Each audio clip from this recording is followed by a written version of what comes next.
اگر تمہیں نماز سے سکون نہیں ملتا تو تم سکون سے نماز پڑھا کرو۔ بے شک نماز نیند سے بہتر ہے۔ سجدے کی توفیق اللہ پاک کی طرف سے محبت کا اشارہ ہے۔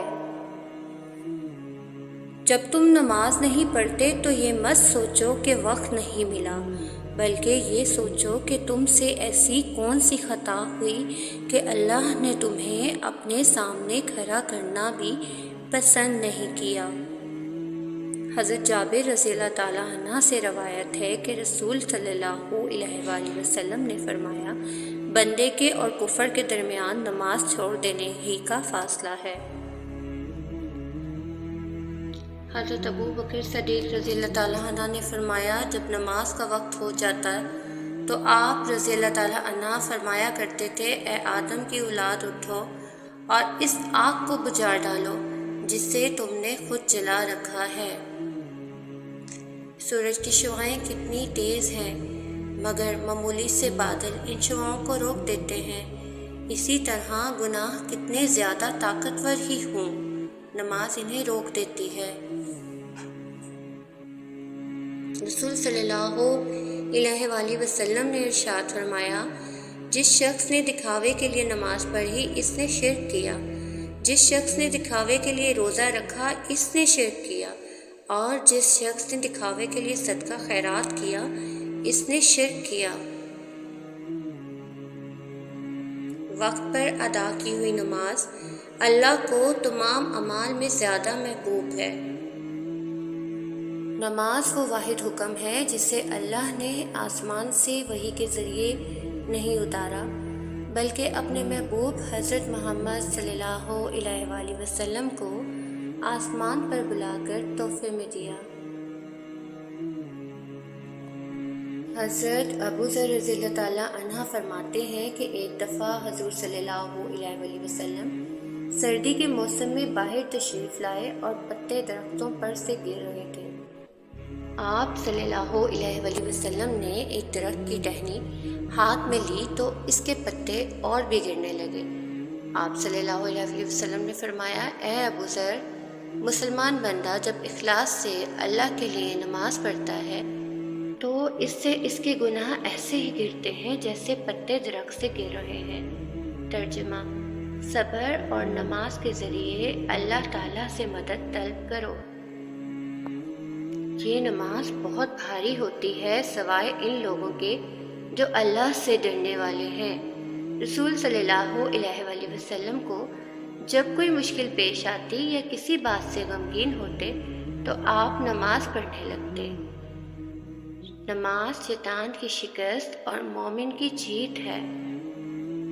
حضور صلی اللہ علیہ وآلہ وسلم نے ارشاد فرمایا، میری آنکھوں کی ٹھنڈک نماز ہے۔ مصیبت میں صبر اور نماز وہ دو کنجیاں ہیں جو آپ کو اللہ تعالیٰ کا ساتھ دلواتی ہیں۔ ان کے بغیر یہ ساتھ نہیں ملتا۔ اس لیے کوئی مصیبت آئے تو نماز میں زیادہ توجہ اور لگن ہونی چاہیے۔ مصیبت میں خاموشی کے ساتھ اللہ کی رضا پر راضی ہو کر جو موجود ہے اس پر شکر کرنا اور اللہ سے آگے اچھی امید رکھنا صحیح معنی میں صبر ہے۔ تہجد کے وقت اگر آنکھ کھلے تو سمجھ لو کہ بلاوا آسمان سے آیا ہے۔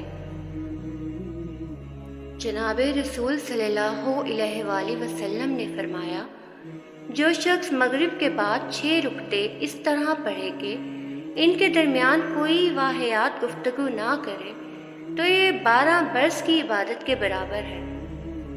تم میں سے ہر ایک جب تک وہ اپنی اس جگہ پر ہی رہے جس جگہ اس نے نماز ادا کی، اور وہ نہ کلام کرے اور نہ اپنی جگہ سے کھڑا ہو، تو اللہ تعالیٰ کے فرشتے اس کے لیے دعا کرتے ہیں، اے اللہ اس کو بخش دے، اے اللہ اس پر رحم فرما۔ وضو جوانوں کی طرح کرو، نماز بوڑھوں کی طرح پڑھو اور دعا بچوں کی طرح مانگو۔ نبی صلی اللہ علیہ وآلہ وسلم نے فرمایا، فجر کی نماز سے پہلے کی 2 رکعتیں سنت دنیا اور دنیا کی تمام تر چیزوں سے زیادہ بہتر ہے۔ رسول پاک صلی اللہ علیہ وآلہ وسلم نے فرمایا، جو شخص ہر فرض نماز کے بعد آیت الکرسی پڑھتا رہا، اس کے لیے جنت میں جانے کے لیے موت کے علاوہ کوئی چیز رکاوٹ نہیں ہوگی۔ نماز کی فکر اپنے اوپر فرض کر لو، خدا کی قسم دنیا کی فکر سے آزاد ہو جاؤ گے اور کامیابی تمہارے قدم چومے گی۔ حضرت محمد صلی اللہ علیہ وآلہ وسلم نے فرمایا، جو شخص 3 جمعوں کی نمازیں بلا عذر چھوڑتا ہے، اس کے دل پر مہر لگا دی جاتی ہے۔ اپنے گھروں میں نماز پڑھا کرو اور انہیں قبریں مت بنایا کرو۔ رسول پاک صلی اللہ علیہ وآلہ وسلم کا ارشاد گرامی ہے کہ لوگ جمعے کی نمازیں چھوڑنے سے باز آ جائیں، ورنہ اللہ سبحانہ تعالیٰ ان کے دلوں پر مہر لگا دے گا، پھر وہ لوگ غافل لوگوں میں سے ہو جائیں گے۔ مسلمان اور نماز میں سستی، یہ 2 باتیں کبھی جمع نہیں ہو سکتی۔ حضرت ابو ہریرہ رضی اللہ تعالیٰ عنہ سے روایت ہے کہ حضور پاک صلی اللہ علیہ وآلہ وسلم نے ارشاد فرمایا کہ بتاؤ، کسی کے دروازے پر نہر ہو، وہ اس میں ہر روز 5 بار غسل کرے، کیا اس کے بدن پر میل رہ جائے گی؟ عرض کی نہیں، فرمایا یہی مثال 5 نمازوں کی ہے کہ اللہ تعالیٰ ان سب کے سبب ہماری ساری خطاؤں کو معاف کر دیتا ہے۔ جزاک اللہ خیر۔